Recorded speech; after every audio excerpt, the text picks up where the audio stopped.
Hello everyone, welcome to bot chemistry. आज के lecture में हम डिस्कस करने वाले हैं एड्सॉर्प्शन आइसोथर्म्स। लास्ट लेक्चर में हमने डिस्कस किया था टाइप्स ऑफ एड्सॉर्प्शन, जहाँ पे हमने क्लासिफाई किया था एड्सॉर्प्शन को into physical adsorption and chemical adsorption.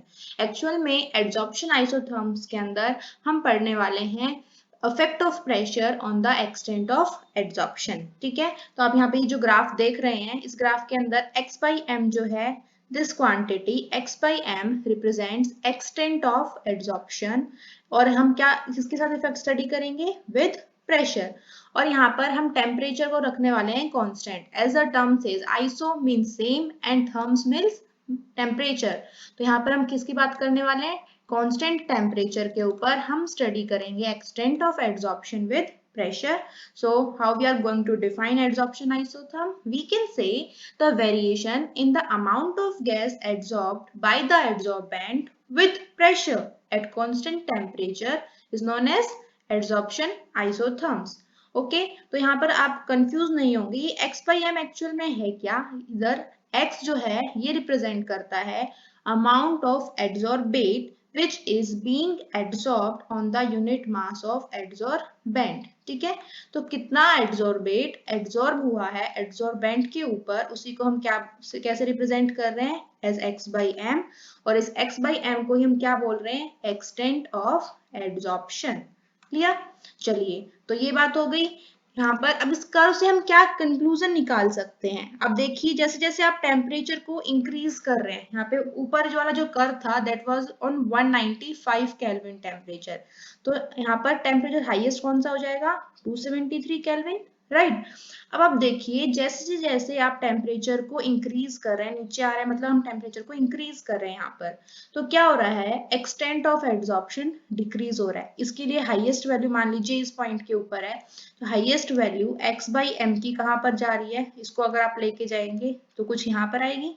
ठीक है, लेकिन जैसे आपने टेम्परेचर को यहाँ पर डिक्रीज किया है, ठीक है, 195 टेम्परेचर कम हो गया ना, तो यहाँ पर 195 कम टेम्परेचर के ऊपर एक्सटेंट ऑफ एड्सॉर्प्शन ज्यादा था। रीजन क्या है? मैंने आपको लास्ट लेक्चर में भी बताया था, क्या कि जैसे जैसे आप टेम्परेचर को इंक्रीज करते हैं तो मॉलिक्यूल्स की काइनेटिक एनर्जी इंक्रीज हो जाती है, और जब मॉलिक्यूल्स की काइनेटिक एनर्जी इंक्रीज हो जाएगी तो क्या होगा? वो एड्सॉर्बेंट की सरफेस को छोड़कर निकल पड़ेंगे, और इसी वजह से मींस वो एड्सॉर्बेंट का जो सरफेस है उसको छोड़ देंगे।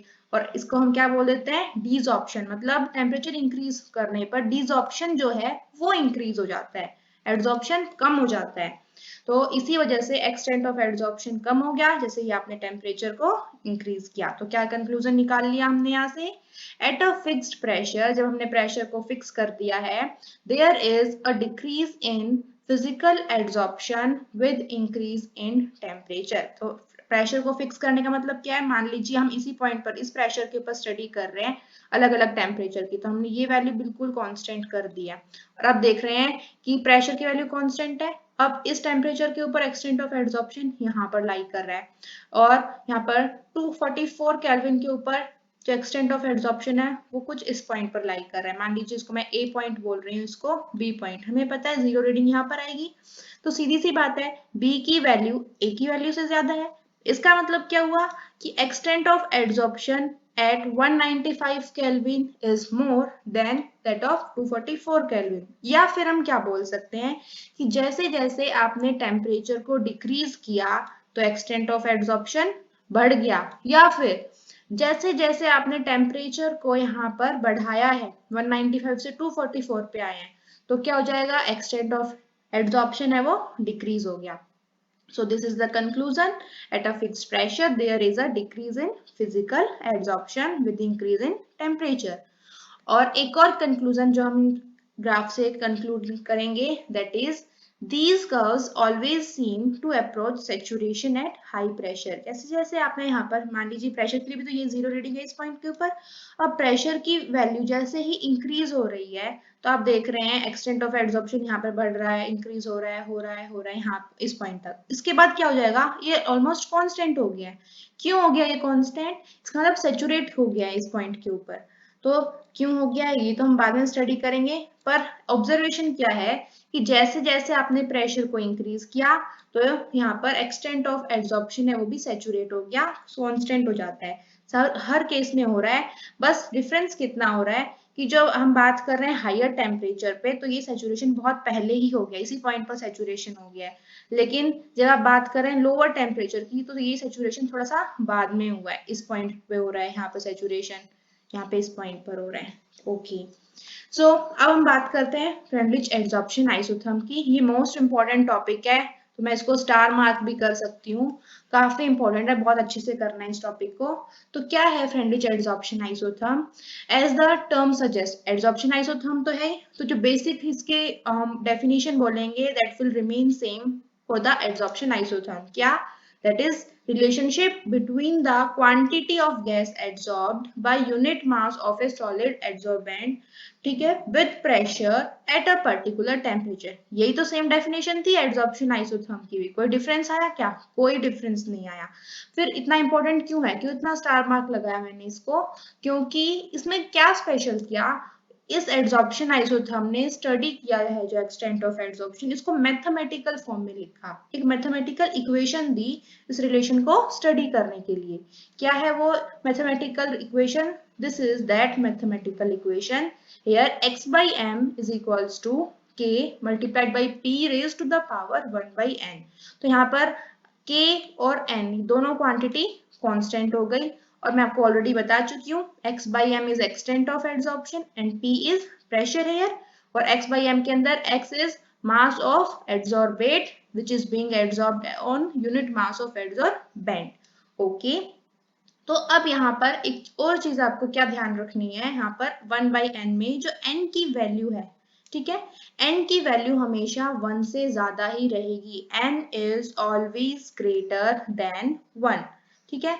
अगर n की वैल्यू 1 से ज्यादा हो गई तो इससे एक और कंक्लूजन निकालने वाले हैं, क्या? which indicates that amount of gas adsorbed does not increase as rapidly as the pressure।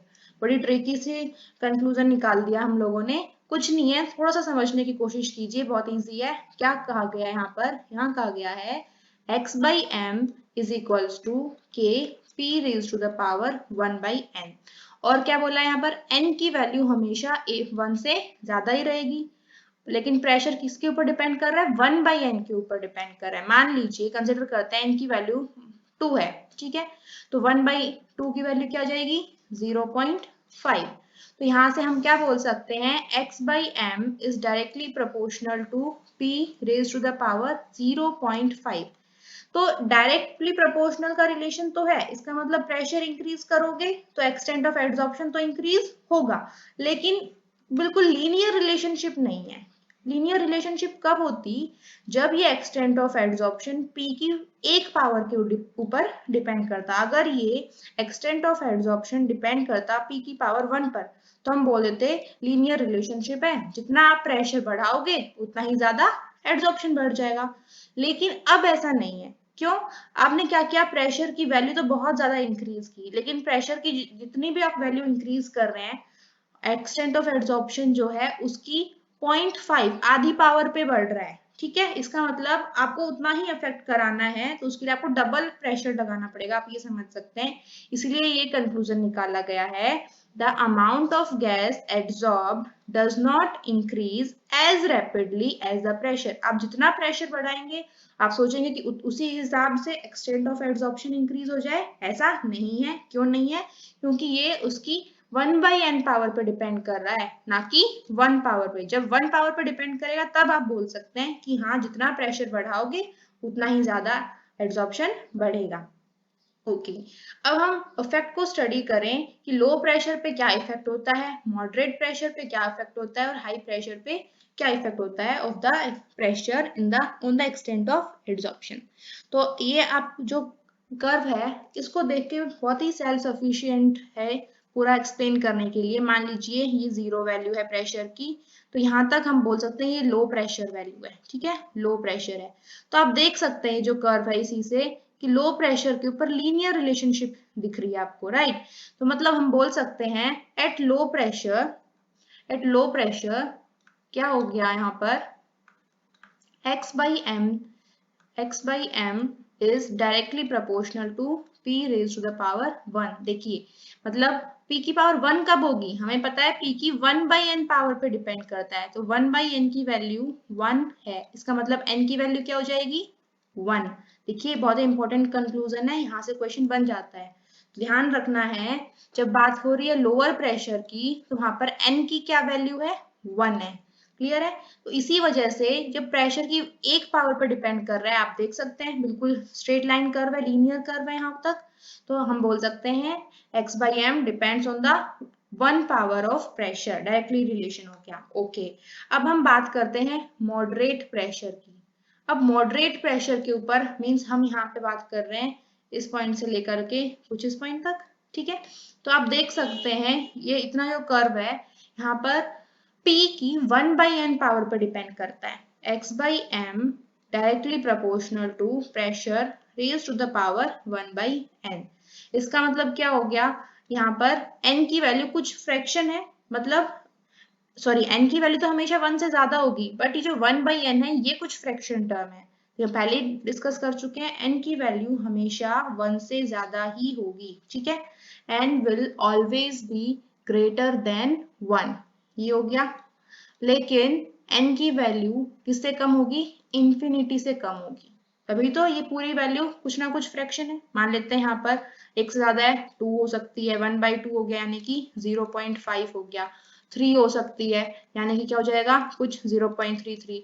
इस तरीके से कुछ भी वैल्यू होगी n की, 100 हो सकती है, 1/100 मान लीजिए, तो क्या हो जाएगा 0.01 हो जाएगी।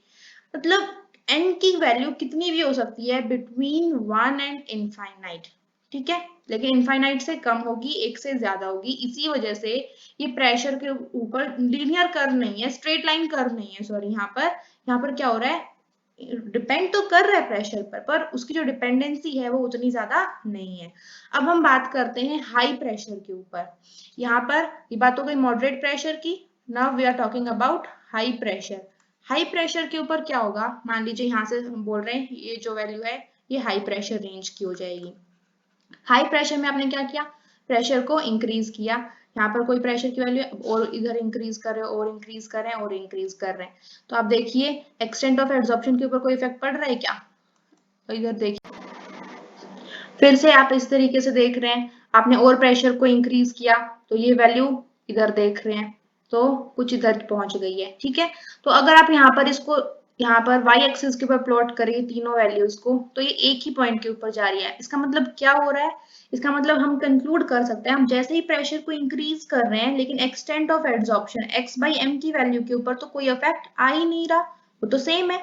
इसका मतलब जब प्रेशर को इंक्रीज कर रहे हैं तो x/m यानी कि एक्सटेंट ऑफ एब्जॉर्प्शन के ऊपर कोई भी इफेक्ट नहीं पड़ रहा, तो हम बोल सकते हैं x/m directly proportional to p raise to the power 0, क्योंकि प्रेशर पे तो डिपेंड ही नहीं कर रहा है हाई प्रेशर रेंज के अंदर। यहाँ से आप बता सकते हैं n की वैल्यू क्या होगी, इसका मतलब क्या हो गया 1/n इज इक्वल्स टू 0। हम बोल सकते हैं n tends to infinity, infinite हो गई n की वैल्यू, तभी तो हम बोल रहे हैं कि हाई प्रेशर के ऊपर extent of absorption doesn't depend upon pressure. Clear है। ओके, अब बात कर लेते हैं थोड़ी सी लॉग वाली क्वांटिटी की। अभी अभी मैंने आपको बताया x/m is equals to k p raise to the power 1/n। तो अब क्या करेंगे, हमें थोड़ी सी लॉगरिथम वाली आइडेंटिटीज यूज करके इसको थोड़ा और सिंप्लीफाई करने की कोशिश करते हैं। तो आप देख सकते हैं यहाँ पर x/m is equals to k multiplied by p raised to the power 1/n taking log on both side।